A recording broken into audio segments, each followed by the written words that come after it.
Assalamualaikum warahmatullahi wabarakatuh. Apa kabar saudaraku semua? Semoga senantiasa dalam keadaan sehat. Kita bersua lagi dengan Mbak Enar Asa di Monolog Enar, Edukasi Inspirasi Solusi. Saudara, ini sedikit beda seperti biasanya. Mungkin apa ya di pakaian yang Mbak Enar kenakan, karena hari ini alhamdulillah Masya Allah Mbak Enar bisa ikut sebuah majelis taklim, sebuah kajian subuh tepatnya di Masjid At-Taufik di Jalan Durian, Kota Semarang, bersama tadi di kesempatan ini bersama Buya Yahya. Jadi alhamdulillah sebenarnya itu sebuah mimpi banget Mbak Enar, pengen banget bisa mendatangi majelis beliau yang selama ini baru bisa Mbak Enar lihat di online via YouTube, barangkali Instagram. Itu pun juga tidak secara istiqomah ya, selalu rutin menjadi jamaah online-nya belum, namun Mbak Enar memang mengagumi sosok beliau, sehingga pada kesempatan kali ini kemarin banget, baru belum lama semingguan yang lalu ngebatin aja pengen banget bisa hadir gitu di majelis, dan alhamdulillah di ijabah ya, dikabulkan Allah, dan tiba-tiba aja ada majelis kajian yang bertempat di Semarang dan bisa menghadiri ini tadi. Meskipun jujur tadi jadi makmum masbuk ya, terlambat karena dari Mangkang ke Banyumanik cukup jauh, dan alhamdulillah tapi bisa ikut kajiannya dari awal sampai akhir di kajian subuh gitu. Jadi dan dapat hadiah juga, matur suwun sekali dari Mimin Buku di Pustaka Al-Bazzah. Kalau saudara semua berarti harus beli ya. Kalau Mbak Enar alhamdulillah nih dapat rezeki untuk gratis, tapi tidak semua harus beli gitu. Dan ini kelihatannya buku, karena baru dapat tadi banget, ini buku yang parenting yang bagus banget buat keluarga. Sekaligus Mbak Enar ingin memberikan apa ya, men-share apa yang tadi disampaikan dalam kajian tersebut, di kolaborasi dari apa yang ingin Mbak Enar sampaikan tentang parenting dan juga tentang anak-anak. Tentunya juga ada case yang kemarin kita sempat bahas tentang kekerasan seksual ataupun kekerasan psikis yang menimpa anak-anak belakangan makin marak ini. Oke saudaraku, yang ingin sekali Mbak Enar sampaikan dalam kesempatan kali ini menyambung yang kemarin dan juga sudah konten juga oleh Om Deddy Corbuzier tentang adanya kekerasan seksual yang kemarin ada di salah satu yang mengatasnamakan pondok pesantren ya, tapi itu abal-abal di Banten kalau nggak salah. Itu nauzubillah, itu benar-benar makan korban anak, bahkan ada yang di bawah umur, yang umurnya itu Astagfirullahaladzim 8 tahun itu juga ada. Itu maaf ya, harus disampaikan ya, dilakukan kekerasan melalui jalan belakang ya. Jadi tidak lewat jalan yang semestinya. Nauzubillah, kekerasan yang pada umumnya ruda paksa ataupun apa sebagainya, itu yang lewat semestinya aja itu sudah merupakan hal yang sangat buruk, apalagi ini yang dilaknatullah ya, karena melakukan sodomi ataupun tidak kekerasan melalui jalur belakang. Dan parahnya itu mengatasnamakan ustadz, dan itu juga dilakukan eksekusinya itu bahkan setelah sholat tahajud, dan buruknya adalah mencemarkan, menjelekkan nama besar Islam dan keluarga Islam gitu. Jadi kita sangat sedih dan prihatin juga Mbak Enar. Semoga korban juga segera pulih dari psikisnya gitu ya. Kemudian juga pemerintah bisa memberikan jeratan hukum yang maksimal, yang setimpal terhadap pelaku kekerasan seksual ini, karena ini sangat sering sekali terjadi. Silam juga ada hal yang serupa, silam lagi juga ada di beberapa tempat, banyak lah.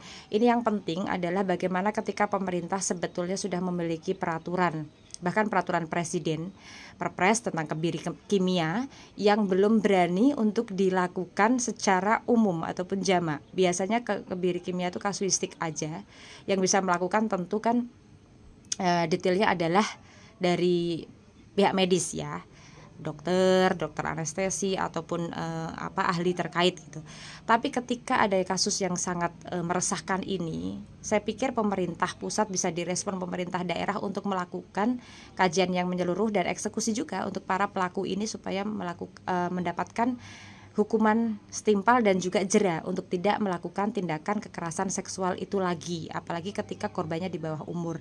Dan parahnya adalah mengatasnamakan sebuah lembaga, yayasan pendidikan, apalagi yayasan misalnya yayasan Islam gitu. Jadi ini sangat-sangat disayangkan sekali. Ini tentu juga kecaman ya sekaligus ya dari kami aktivis dari perlindungan anak, Komnas Perlindungan Anak juga sangat mengecam keras adanya tindakan yang sangat-sangat biadab gitu yang dilakukan oleh oknum, bahkan mengatasnamakan Islam dan melakukan kekerasan seksual terhadap anak-anak khususnya gitu. Jadi sekali lagi ini konten juga kemarin sudah Mbak Enar sampaikan dan ini saya sampaikan ulang lagi bahwa Bapak Ibu ya kan, ini juga tadi saya share, tidak perlu takut kalau Buya Yahya tadi menyampaikan memondokkan anaknya, memasukkan ke lembaga pendidikan, tetapi juga perlu digarisbawahi bahwa itu harus track recordnya yang bagus.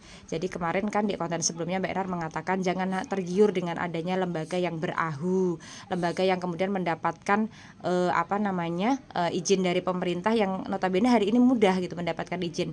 Padahal tidak sebatas lembaga itu mendapatkan izin, melainkan juga harus dilihat track recordnya. Itu siapa kiainya, itu kemudian lembaga itu sudah berapa tahun berdiri dan sebagainya. Jadi menjawab kewaswasan kita orang tua kalau misalnya takut memondokkan anak atau apa, bisa disiasati dengan melihat latar belakang ataupun track record daripada lembaga pendidikan itu sendiri seperti apa gitu ya. Jangan terus kemudian was-was dan kemudian tidak jadi memondokkan, itu juga salah.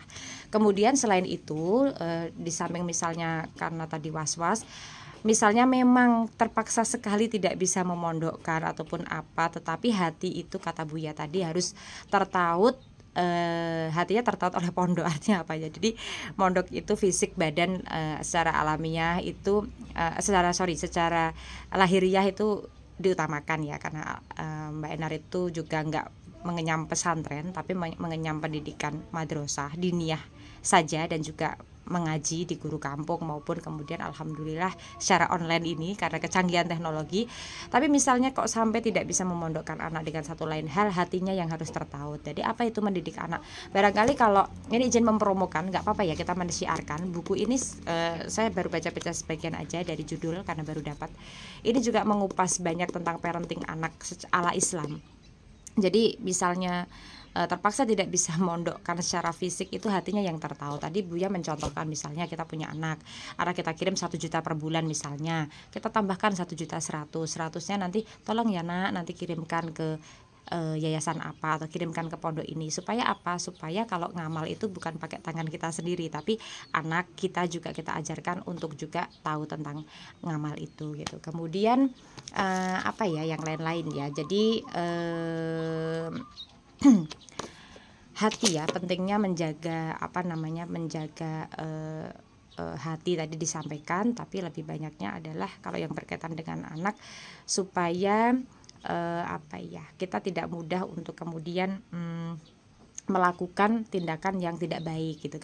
Karena baik atau buruk itu kalau Mbak Enar izin merangkum sendiri itu kan bisa candu nih. Jadi perbuatan buruk candu, perbuatan baik candu. Kalau kita udah sering baik, misalnya kayak Mbak Enar nih, alhamdulillah hari ini tergerak kajian, next pengen ikut kajian lagi, itu kan baik. Tapi perbuatan buruk juga bisa candu. Kalau misalnya kita melakukan buruk 1 kali, 2 kali, 3 kali, nonton film yang nggak baik misalnya dan sebagainya ya. Ini yang takutnya kemudian bisa merusak hati dan juga pikiran gitu. Kemudian tentang anak-anak, tentang kecanggihan teknologi yang hari ini anak-anak bisa kita bawain gadget, bahkan mungkin yang masih bocil aja kita kasih gadget dan sebagainya. Kata Buya tadi kalau misalnya arus teknologi ini memang tidak bisa dibendung begitu saja, itu cara yang bisa dilakukan adalah bagaimana memanfaatkan teknologi dengan baik gitu. Kalau misalnya anak-anak tidak kita saring filter, sekarang banyak aplikasi yang bisa dipakai. Anak Mbak Enar juga Saka itu dibatasi juga dari jamnya maupun konten-konten yang dipilih. Itu ya dilakukan saja, misalnya HP ada pembatasan tetapi ada syarat-syarat. Contoh tadi Buya Yahya menyampaikan misalnya HP ini tidak disandi, misalnya HP ini juga kalau dipakai jangan sembunyi-sembunyi, selain dibatasi waktunya, kontennya apa saja begitu kan. Kemudian juga pakailah teknologi itu untuk mengakses untuk yang lebih baik. Bahkan Buya tadi menyampaikan lebih baik untuk menemani anak kita itu browsing daripada kita sibuk ibadah sendiri di dalam kamar. Artinya apa? Ada hal yang lebih penting, yaitu bagaimana kita menciptakan generasi anak kita yang baik, berkualitas, dengan adanya teknologi yang luar biasa ini, yang bahkan tidak bisa kita bendung, tetapi kita arahkan ke teknologi itu memberikan manfaat. Tidak semata-mata kita misalnya sibuk, ya bagus sih sibuk ibadah, tetapi jangan sampai kemudian meninggalkan hal yang wajib. Wajibnya itu wajib secara apa ya, wajib ibadah wajib kita ke Tuhan ya, ke Allah, ke hablum minallah, tapi kita punya tanggung jawab untuk mendidik anak kita gitu. Jadi dengan maraknya kasus-kasus yang di luar, yang non sewu, yang sebegitu nauzubillahnya, kita bisa membentengi dengan beberapa cara, dengan pola didik baik yang ada di dalam keluarga, mensaring, menfilter anak kita sendiri. Anak kita akan kita berikan asupan seperti apa. Dan yang ketiga, kalau kita nanti berniat untuk mempondokkan anak, atau misalnya kita mau mengajak anak kita ke sebuah lembaga atau yayasan pendidikan, kita harus lihat track recordnya. Tidak perlu cemas, tapi juga jangan sembarang ataupun asal, harus selektif. Seperti itu. Sudah 11 menit, jadi mohon maaf agak lama karena Mbak Enar mengkombinasi apa yang Mbak Enar dengarkan, dan juga dengan adanya kasus saat ini yang meresahkan kita sebagai orang tua terhadap adanya fenomena ataupun kasus yang non sewu luar biasa ini ya, kekerasan anak, nauzubillah. Semoga kita dijauhkan dari hal-hal itu, anak kita juga dijauhkan dari hal-hal itu, baik itu nonton-nonton yang tidak baik maupun juga kekerasan di luar sana. Oke, terima kasih Derekku supportnya selama ini. Tentu apresiasi luar biasa buat Derek, dan juga like, komen, subscribe yang belum di channel Enar Asa, dan juga bisa mengunjungi Instagram Mbak Enar di Enar Asa juga. Oke, terima kasih. Wassalamualaikum warahmatullahi wabarakatuh. Selamat hari Jumat, berkah.